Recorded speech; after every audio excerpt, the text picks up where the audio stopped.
मुख्यमंत्री बनने से पहले मायावती की बहादुरी के 3 किस्से। लकड़बग्घे से लड़ने के लिए अकेले ही किया था पीछा, एक फैसले से बचाई थी महिला और उसके बच्चे की जान।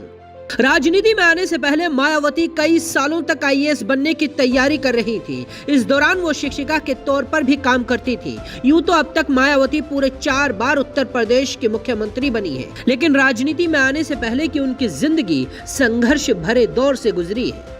इसी दौर के किस्से मायावती की दरिया दिली को बयां करते हैं। मायावती पर लिखी गई किताब my life of struggle and the path of the Bahujan movement में एक किस्सा है जब मायावती ने एक महिला और बच्चे की जान बचाई थी।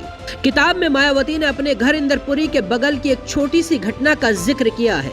मायावती बताती हैं, हमारे पड़ोस में घनश्याम सिंह बिरले रहते थे। 10 साल बीतने के बाद भी उनकी पत्नी को कोई बच्चा नहीं हुआ था।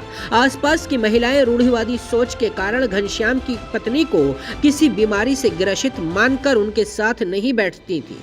एक बार घनश्याम की पत्नी गर्भवती हुई। जिस दिन बच्चा होना था उस दिन घनश्याम घर पर नहीं थे और मैं इत्तेफाक से उस दिन घर पर थी। प्रसव पीड़ा से वो परेशान हो गई। आसपास की कोई भी महिला उनके पास नहीं जा रही थी।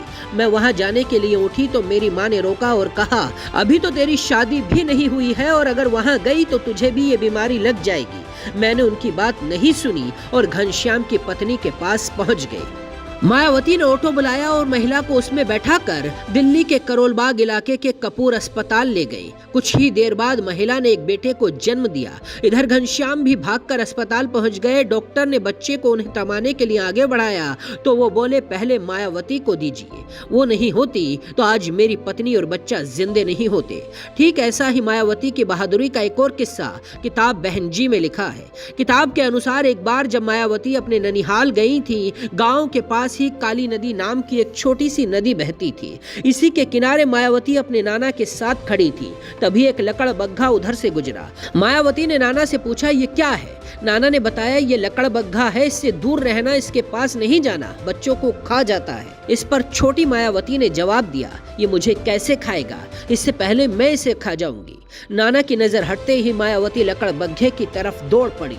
तभी खेत में काम कर रहे कुछ लोगों ने मायावती को रोक लिया और नाना को सौंप दिया। ठीक इसी तरह एक बार मायावती अपने बीमार भाई को लेकर 7 किलोमीटर पैदल चली थी और उसको अस्पताल पहुंचाया था, जहां इलाज हुआ और बच्चे की हालत में सुधार हुआ था। डॉक्टरों ने भी मायावती के हौसलों की तारीफ की थी। ऐसे ही किस्से कहानियों के लिए देखते रहिए जनसत्ता.com।